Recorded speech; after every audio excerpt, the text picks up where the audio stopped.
Whether you're a dance teacher, studio owner, higher ed faculty member, or K-12 educator, investing in your own professional development is key to inspiring and advancing the next generation.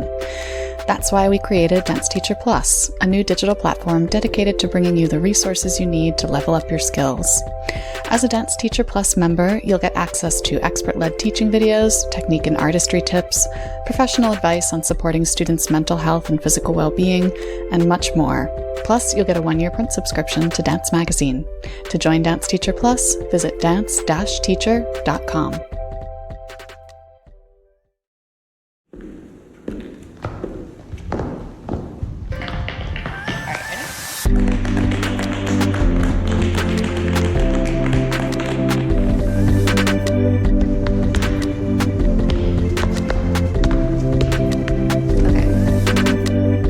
Dance friends, and welcome to the Dance Edit podcast. I'm Margaret Fuhrer. And I'm Courtney Escoyne.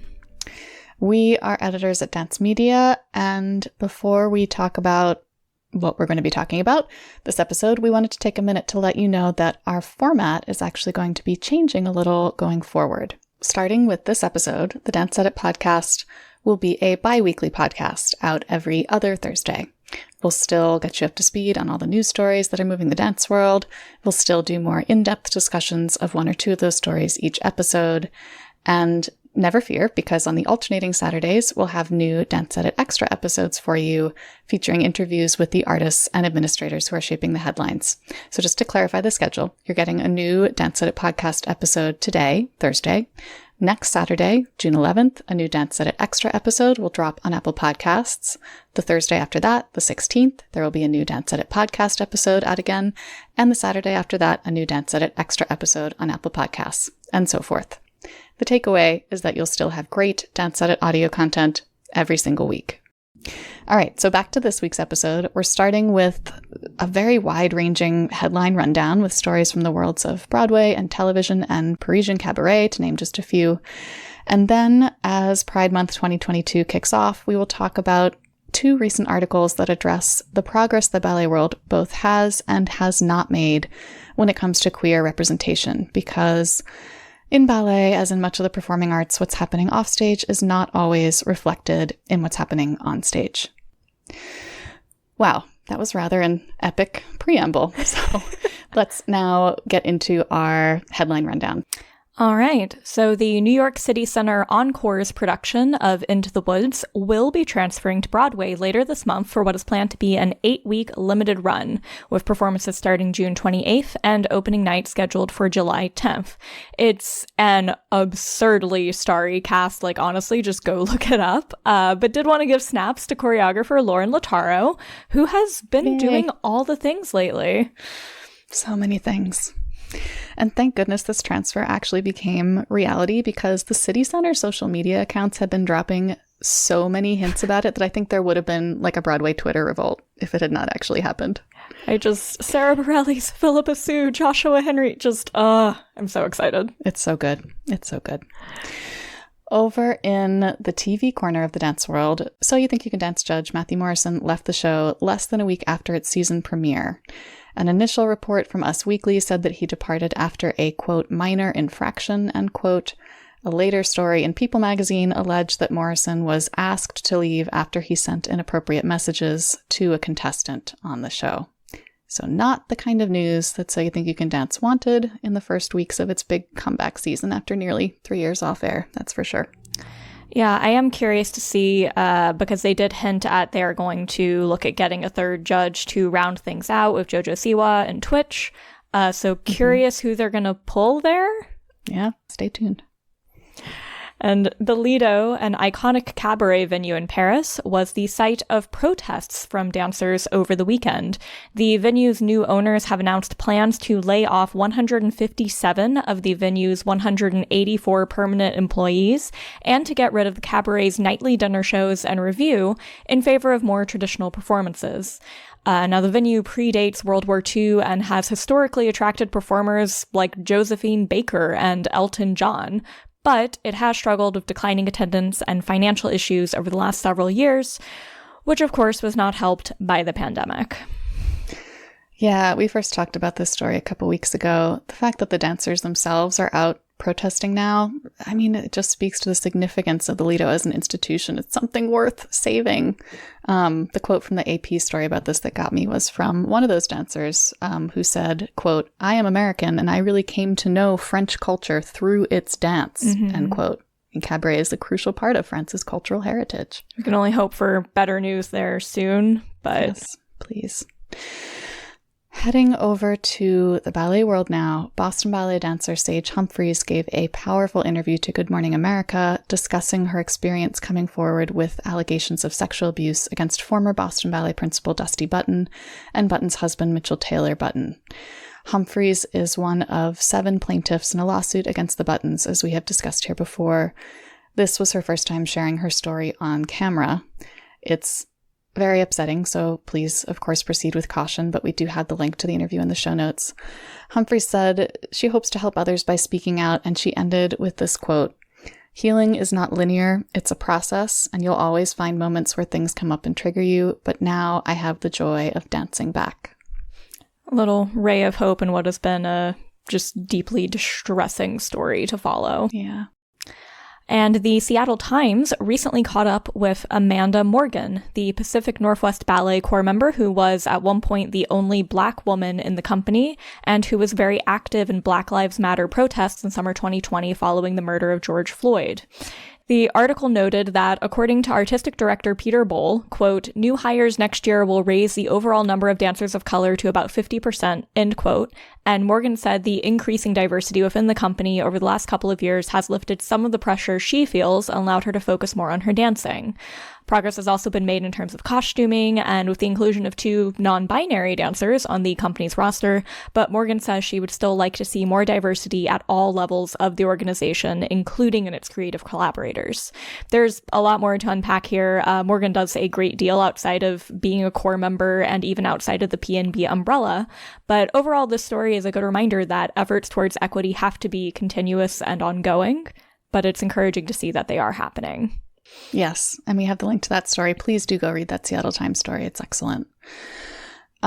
Speaking of improving racial equity in the arts, the Wallace Foundation has announced the 18 organizations of color participating in the first phase of its new 5-year initiative to help foster equitable improvements in the arts. The selected organizations include Philadenko and Ragamala Dance Company. Each of the 18 groups will receive 5 years of funding, totaling from $900,000 to $3.75 million approximately, to pursue individual projects. That is excellent news. For sure. And after being canceled twice during the pandemic, the Helsinki International Ballet Competition returned this week, kicking off on Tuesday and continuing through this coming Monday. 19 of the 68 competitors are from the United States, and they're a mix of pre-professional students and pros. It's definitely worth keeping an eye on this for ballet aficionados, when you consider that the likes of Daniil Semken, Jeff Serio, and Brooklyn Mack all competed at Helsinki before they were international stars. Yeah, and Point Magazine did a great piece talking to a bunch of the American dancers who are competing there. We have that in the show notes for you. Back to TV land now. The new Disney Junior animated series Eureka, which premieres June 22nd, features Misty Copeland and multiple Broadway stars among its voice actors. Eureka is set in the prehistoric world of Rocky Falls and follows its title character, a young girl who designs inventions that she hopes will make the world a better place. So Copeland plays Roxanne, who's a dance teacher, and then Tony winner Renee Elise Goldsberry voices Eureka's mother Roxy, and Goldsberry's fellow Hamilton cast member Javier Munoz voices Eureka's teacher Ohm. And the trailer looks very sweet. Just hearing that list of names and the voice cast makes my heart so happy. Yeah. In other positive news, Coventry University Center for Dance Research is studying the role television dance competition show Strictly Come Dancing has played in diversifying representation on British television.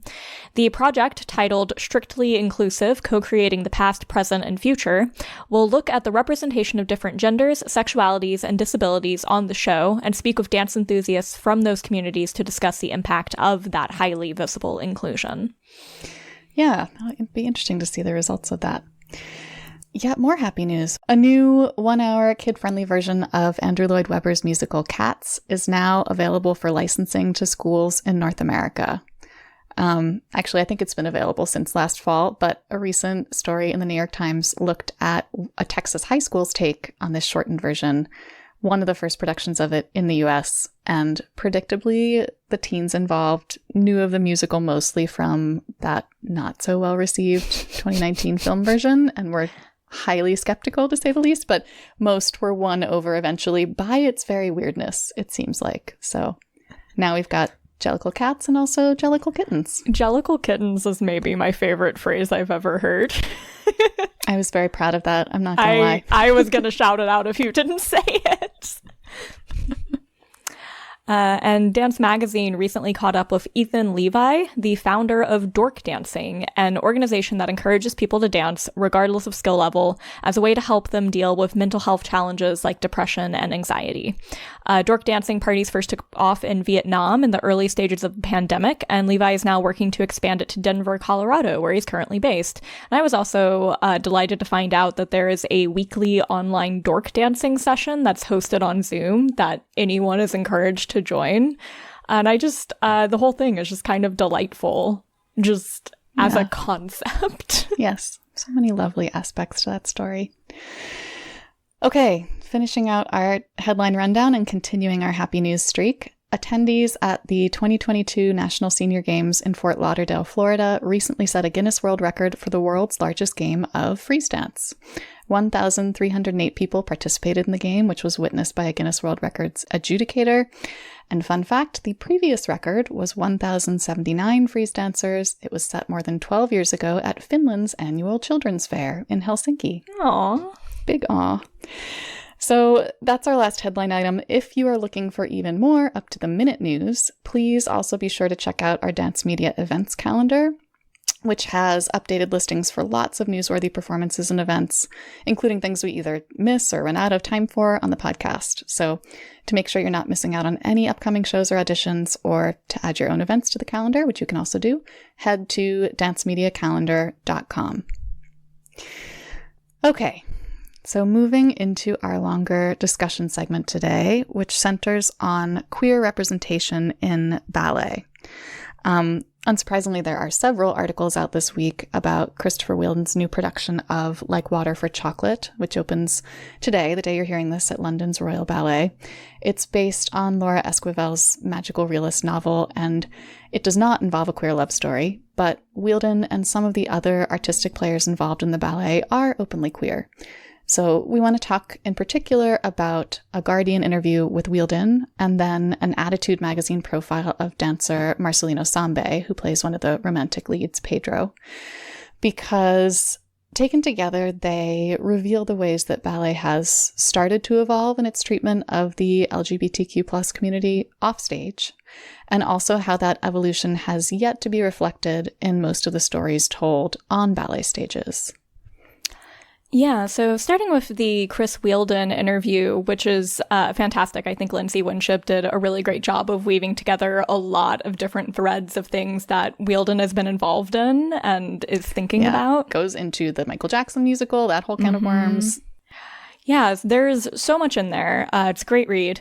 But one of the things that was most striking in it was Wheeldon did talk about coming up at the Royal Ballet School when he did, and growing up, and how he felt many of his classmates were very much in the closet about their sexuality. And he talked specifically about not feeling as though he was able to come into his own as a gay man and really accept himself and live his life in that way until he moved away, until he was away from home, which is not an atypical story for queer folks even today.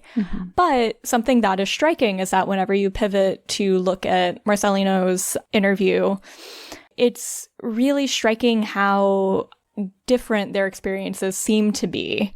Yeah, I mean, because Wheeldon talks about how he today has seen much more openness in ballet to conversations about diversity in many senses, sexuality, race, gender, to some extent, body shape. And we've talked about all of those steps forward. Small steps, but steps. We've talked about those here before. But it's true. Marcelino's interview, he's basically a member of the next ballet generation. And in some senses, he agrees with Wheeldon by saying that, yes, LGBTQ+ representation has reached, even the highest levels of ballet organizations through choreographers like Christopher Wheeldon. And you can walk around backstage at the Royal Opera House, as Marcelina says, and see all kinds of queer representation. But that hasn't made it to the stage yet. And the stories being told even by people like Wheeldon are still very heteronormative. Mm-hmm. Yeah, you know, I think it's really telling that I think even 20 or 30 years ago, a big name ballet dancer coming out as queer would be headline news. Today, it is just one facet of who they are as artists. However, frequently they aren't able to portray that side of themselves on stage, particularly in the ballet world, where the vast majority of the works that we see are very heteronormative, including the ones that are being newly created. Has there been a rise in same-sex partnering on stage? Yes, but frequently it's abstract ballets. There's no narrative attached to it. It can kind of just be waved away by anyone who maybe does not want to see queer love stories on stage. Do you remember Marcelo Gomez's Out magazine cover? Yes. And how big a deal that was? Romeo is gay. It was huge. That was not that long ago. It wasn't. It's kind of wild to think about. It's interesting that, why is the stage, which is the place where in many other types of dance and performance, people find freedom that they cannot find in their offstage lives, why is that the last place to see change in ballet? And what Sambe says, and I think this is at least partly true, is that it has to do with, this fear of what audiences want or what audiences will think. But that's also a recipe for driving your art form into the ground, programming to what you think your oldest and most conservative audience members are looking for. Yeah, it's very much a perspective that is, we're going to keep mollifying the potentially more conservative, growing much older subscription base, rather than at the same time trying to figure out how to court newer, younger audiences, when the answer is you need to actually represent what is happening in the world. I think it's the same thing that we see that I have complained about endless times in Hollywood. Any inclusion of queer characters is always done in such a way that it can be very easily edited out for foreign markets where it might face censorship because of the financial concerns of that. Financial considerations are playing a factor in the ballet world as well. Because when we do see queer representation on stage in ballet, it's mostly happening in smaller works, in shorter works. When we get to the biggest stages, the most lavishly produced full-length ballets, those are the places you are least likely to see a queer story. Like Marcelina's quote about, I would love to see someone mega, like Wheeldon or Wayne McGregor, create a ballet where we actually have two men kissing. How much longer do we have to wait until we see it? The wait is often about financial concerns. Yeah, and I find it fascinating that because, as you said, Margaret, when it does come up, it does tend to be these smaller works. And I remember it being so striking last year seeing at American Ballet Theater a pas de deux between two men that did involve an onstage kiss. And that was the first time I had seen that at a company on the scale of American Ballet Theater. And that in and of itself was incredibly cool. But also, it being the only example of that I could point to, it puts a huge onus on whenever a work like that is presented, whenever it's created, whenever it is finally allowed to be on stage. If that work is not a smash runaway hit, it is all too easy for the powers that be, the people with the financial strings to pull, to say, well, that clearly didn't work. Let's go back to what we do that we know works. Which, when you think about it conversely, if I watch a ballet that involves a heterosexual love story in it, and the ballet itself isn't that good and it's shelved, the conclusion isn't, well, we can't present heterosexual love stories anymore, because there's plenty more that you can point to that actually do work. So it's not just a matter of like, let's get this on stage. It's let's have enough diversity of representation and a large enough quantity of it done well enough so that not every single one needs to be a masterpiece, but that also it ceases to be news in and of itself that it's even happening. I was commenting to Margaret before we sat down to record this episode. I'm so tired of having to say this over and over and over again. I just want there to be for particularly coming into this Pride Month, I want there to be just a panoply of queer stories with all these different perspectives and points of view and ways of telling and ways of seeing. I just want it to be there and available, and then we can actually get to evaluating the work on the merit of the work. Yeah, evaluating it outside of that very narrow context, evaluating it within the larger context of the entire ballet canon, which is how we should be thinking about it. Yeah. I mean, here's hoping that change is only a matter of time, which is such a cop-out thing to say, but I do hope it's true, because it does seem to me that, I mean, even creators like Christopher Wheeldon or Wayne McGregor, I don't think they're opposed to the idea of a non-heteronormative love story. It just seems like they've grown up inside this culture that's taught them to think a certain way about what quote-unquote ought to be on stage, or what audiences quote-unquote want to see on stage. And now they have to unlearn that in a way that I hope current and future generations of dance artists just never do. I really hope that. Absolutely. All right. That's it for us this week. Thanks everyone for joining. We'll be back in 2 weeks, remember 2 weeks, for more discussion of the news that's moving the dance world. Keep learning, keep advocating, and keep dancing. Mind how you go, friends, and happy Pride!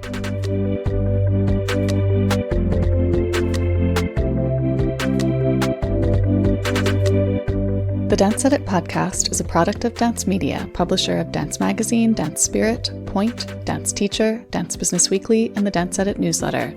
Our hosts are Amy Brandt, Courtney Escoyne, Margaret Fuhrer, and Lydia Murray. Our music is by Celestine, with special thanks to Broadway Dance Center for helping us record those footfall sounds. Find out more about the Dance Edit and subscribe to our daily newsletter at thedanceedit.com.